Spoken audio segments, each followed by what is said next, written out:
헤라님이 이놈이 죽일 놈입니다. 어머니, 텔레비전 당장 갖다 버리세요.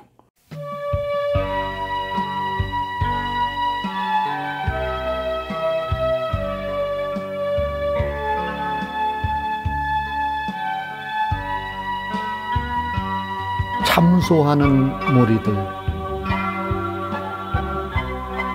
1961년 11월에 서대문 순복음 부흥회관이 완공된 후 우리는 천막교회에서 그곳으로 이사했고 교인 수도 300명을 넘어서서 한 주일에도 약 20명에서 30명씩 새로운 성도들이 늘어갔다. 이듬해 4월 26일에는 조용기 전도사의 목사 안수식이 있었고 5월 13일에는 부흥회관으로부터 순복음 중앙교회로 교회 명칭을 바꾸었는데 5월에 들어서면서 교인 지적수는 500명을 넘어서고 있었다. 조용기 목사와 나는 교회가 더욱 성장하기 위해서는 먼저 튼튼한 조직이 되어야 한다고 생각하고 각 구역 조직과 함께 여선교회를 조직했다.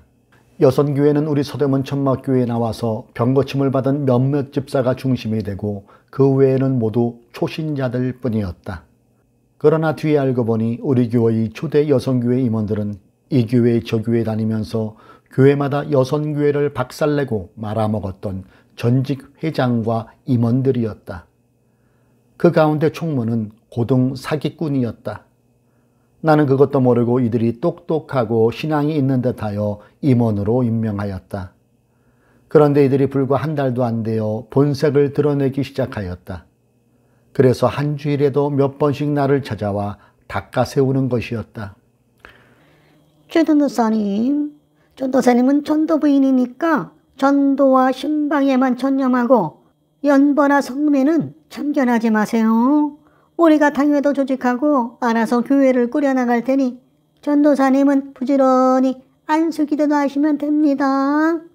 나는 그때마다 이거 뭔가 심상치 않구나 싶었지만 처음 맡은 일이라 열심히 지나쳐 그러려니 하고 지나쳤다.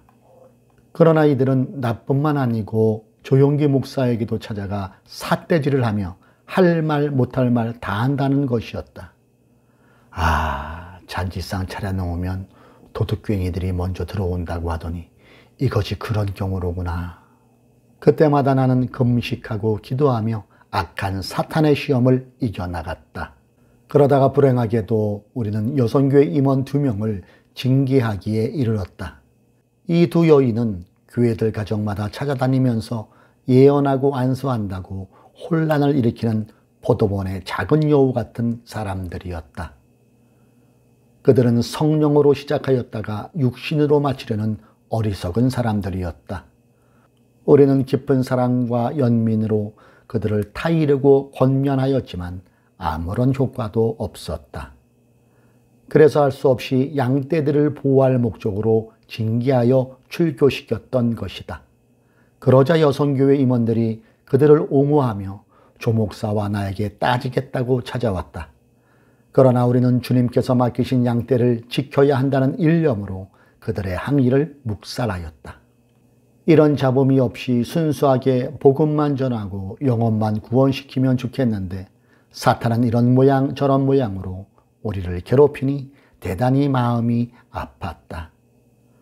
마귀의 참선은 그때 이후로도 끊임없이 우리를 넘어뜨리려 공격해 댔다. 그런데 하루는 이 마귀가 무서운 흉계를 꾸미면서 다가왔다. 그날은 6월 하순의 무더운 여름날이었다. 아침부터 신방을 다니다가 너무 덥고 지쳐서 잠시 교회에 돌아와 쉬고 있었다. 그때였다. 임원들을 대동하고 여선교회 회장이 들어왔다. 그런데 오늘따라 웬일인지 얼굴 표정이 부드럽고 공손하기가 전혀 딴 사람들 같았다. 어머머머, 우리 최 전도사님 이 더운 날씨에 얼마나 수고가 많으세요. 우리 교회는 최 전도사님 안 계시면 한시도 지탱해 나갈 수 없을 거예요. 그렇잖아요? 요 며칠 전까지만 해도 사사건건 따지고 들던 사람들이 오늘은 유별나게 상냥하고 사랑이 넘쳐 흘렀다. 여선교 회장은 말을 계속했다. 전도사님 계신 앞에서 뭐 대놓고 이런 말씀 드리기가 못하지만 하면서 내가 설교를 잘한다는 둥, 능력이 있다는 둥, 양떼를 사랑한다는 둥, 듣기에도 입장 곤란할 말을 하고 있었다. 그러나 한편으로는 그 칭찬의 말들이 그렇게 싫지만도 않았다. 가만히 생각해 보면 한 주일에 30여 명씩 새신자가 나오는 것도 발바닥에 닳도록 신방다는 열매 아닌가? 신방이 없이 설교만 가지고 그렇게 될 수 있나 하는 생각이 들었다.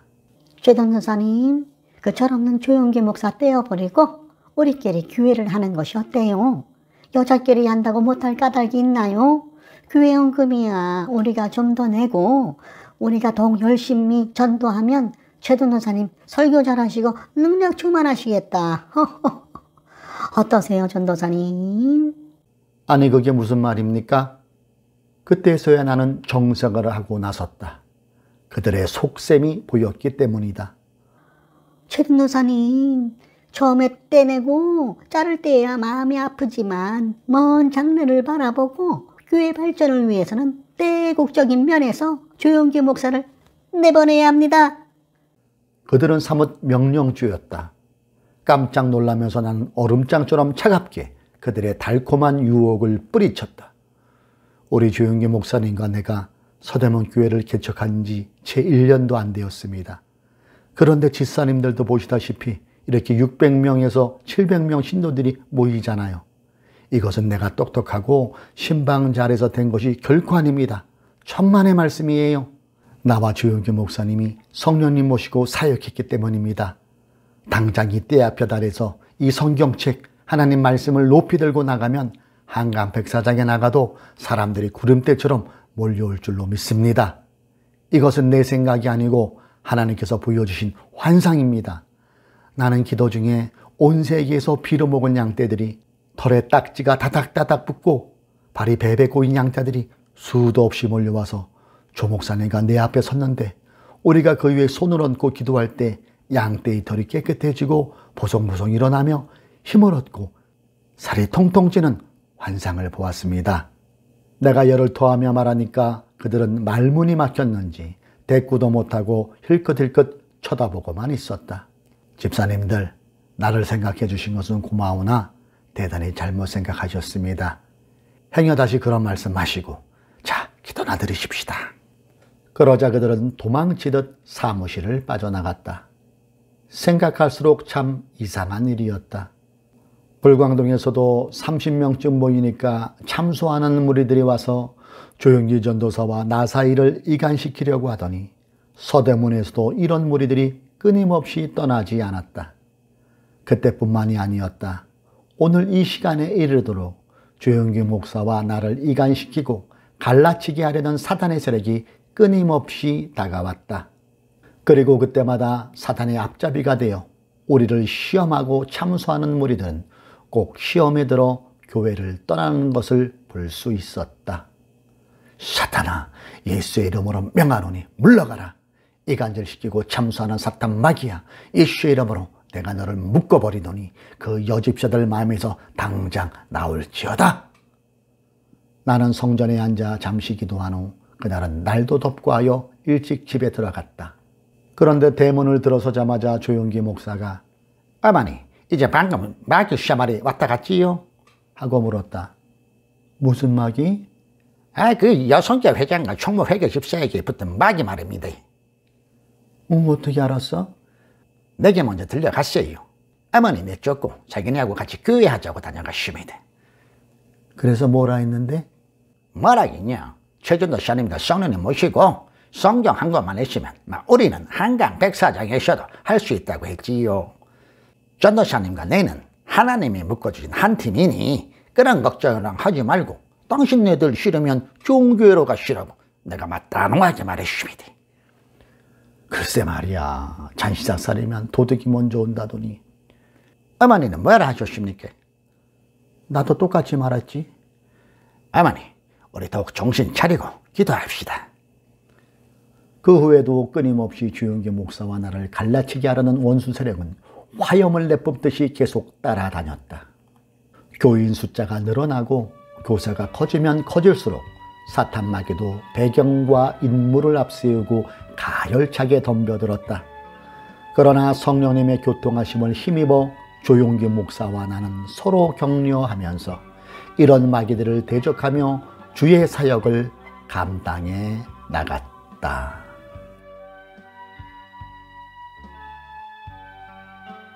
텔레비전과 100일 작정 기도.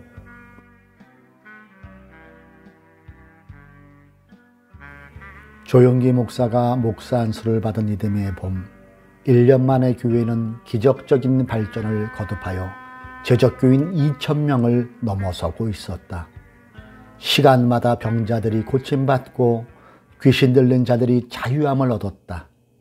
이렇게 교회가 부흥되고 생활 형편이 좀 나아지자 하루는 조용기 목사가 밖에 나갔다 들어오더니 어머니, 우리도 텔레비전 한 대 구입합시다 하고 말하는 것이었다.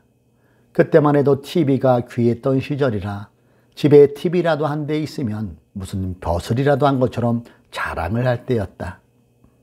나는 물론 돈도 없었지만 텔레비전 그 자체도 별로 마음에 들지 않았다. 목사가 텔레비전은 뭐 하려고? 당연히 목사니까 더 필요하지요.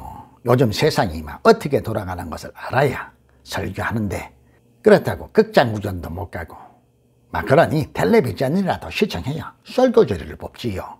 그래야 권위 있고 지식 있는 설교가 나와요. 이제 사람원에서 이 정도 되었으니 목사에게도 텔레비전 하나 좀 있어야 되지 않겠습니까? 글쎄, 돈이 있어야지. 그게 어디 적은 돈이야? 할부나면 몰라도. 그 뒤로부터는 하루가 멀다 하고 텔레비전 얘기가 나왔다. 모든 식구들이 TV 사기를 원하는 것 같았지만 나는 신방이 너무 바빴으므로 나가면 잊어버리곤 했다. 그러나 조 목사가 사기로 결심한 고집은 꺾을 수가 없었다. 할 수 없이 견디다 못한 나는 있는 것을 털어놓고 나머지 돈은 구워다 주었더니 아이들은 깡총걸음으로 가서 그날로 가서 TV를 구입했다. 그런데 그 다음이 아주 가관이었다. 안테나는 교인들이 볼까봐 라면 상자로 덮어놓았고 텔레비전은 옷장 안에 국방 담요로 덮어놓았다가 저녁이면 살짝 열고 보았다. 하루는 저녁을 먹고 건너방에서 성경을 읽는데 아이들이 뛰어오더니 어머니, 오늘 저녁 토요일인데 미국 영화예요? 와서 보세요 하며 억지로 끌어갔다. 모두들 눈이 빨갛게 되어서 텔레비전을 보고 있었다. 그런데 마침 내가 들어갈 때의 장면은 어떤 여배우가 백사장에서 자기 가슴을 칼로 찔러 피를 토하며 넘어지는 장면이었다. 보기에도 끔찍했다. TV가 없는 다른 토요일 저녁 같으면 주일 설교를 위해 열심히 기도하고 준비할 시간인데 내일 2,000명 양떼를 먹일 주의 종이 이렇게 시간을 허비하다니 나는 가슴이 철렁했다. 내일이 주일인데 설교할 사람이 기도는 안 하고. 그랬더니 조 목사가 뒤도 안 돌아보고 쏘아붙였다. 어머니, 너무 그러지 마세요. 이게 다 성도들의 삶을 체험하는 길이에요. 그 말을 듣는 순간 가슴이 꽉 막히면서 눈물이 글썽해졌다. 나는 그날 밤부터 특별히 목표를 정해놓고 100일 작정 기도에 돌입했다. 아버지 하나님, 주의 종에 텔레비전 없으면 목회할 수 없습니까? 토요일에 주일 설교 준비 기도 안 하고 텔레비전만 봅니다. 성령님, 그것 좀 치유 없애게 해 주시옵소서. 그러나 눈만 감으면 모래밭에 피를 토하며 쓰러지던 그 여배우가 앞에서 어른거려 기도를 드릴 수가 없었다. 그때로부터 15년이 지난 지금도 가끔 그 장면이 눈앞에 나타나 괴롭힐 때가 있다. 한번 잘못 본다는 것이 얼마나 두고두고 무서운 결과를 가져오는지 나는 그때 뼈저리게 느꼈다. 나는 날마다 달력에 표시를 해가면서 기도를 계속 이어갔다. 저녁상을 물리기가 바쁘게 텔레비전 앞에 모여 앉은 방을 향하여 나는 기도하러 가네. 텔레비전 잘들 보라고. 나는 기도하러 간다고. 하면 안에서 퉁명스럽게 대답이 흘러나왔다. 어머니, 기도하러 가시면 가셨지. 너무 그러지 마십시오. 이것도 목표 준비한 과정입니다. 그러는 가운데 80일이 지나고 90일이 지났다. 그리고 10월 초에 외국 목사를 모시고 부흥회를 개최했다. 교회 성전은 발디딜 틈 없이 성도들로 꽉 들어찼고 조용기 목사의 유창한 통역으로 설교는 은혜롭게 끝나가고 있었다. 그런데 갑자기 강대상에서 조 목사의 목소리가 맥없이 가늘어지며 얼굴이 하얗게 변해가더니 마이크를 잡고 여러분, 인생이란 이렇게 가는 것입니다. 내는 오늘 먼저 갑니다.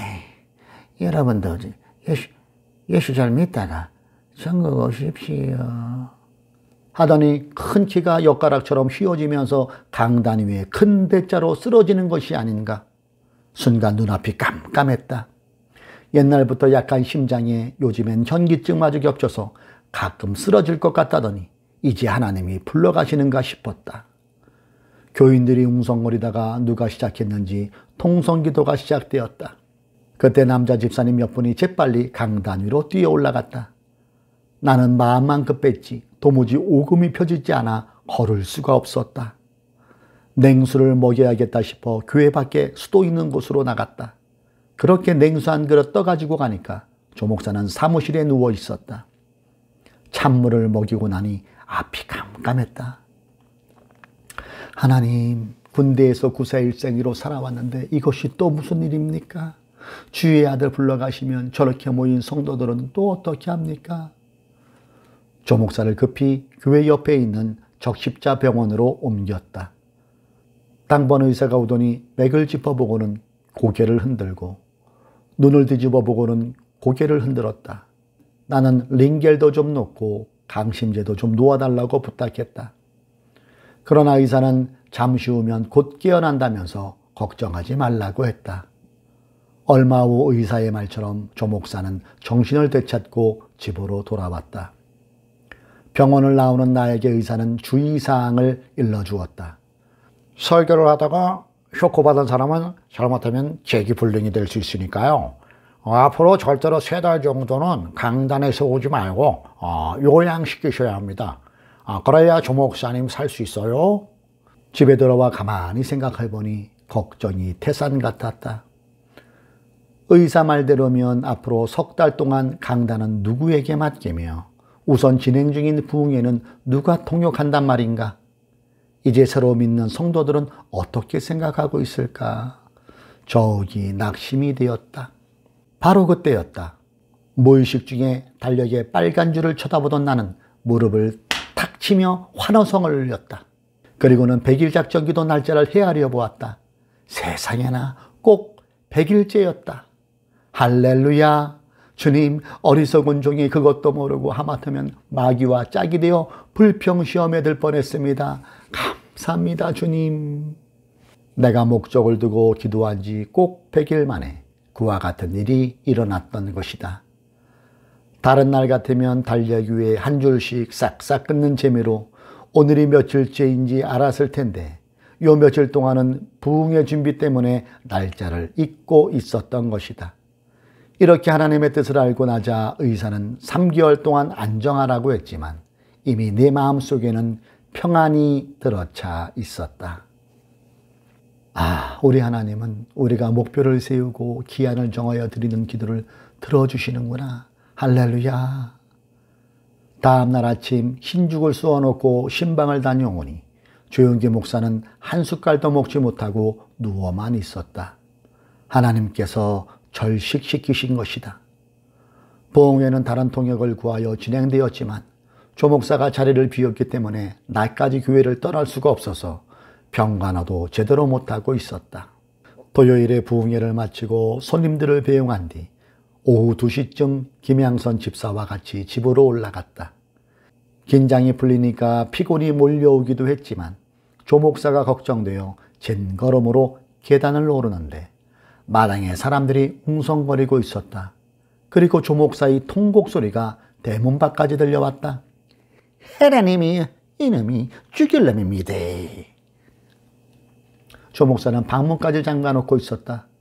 내가 가만히 열쇠 구멍으로 들여다보니 조 목사는 눈물 콧물에 무릎을 꿇고 온 방을 헤매면서 뼈를 깎는 회개 기도를 하고 있었다.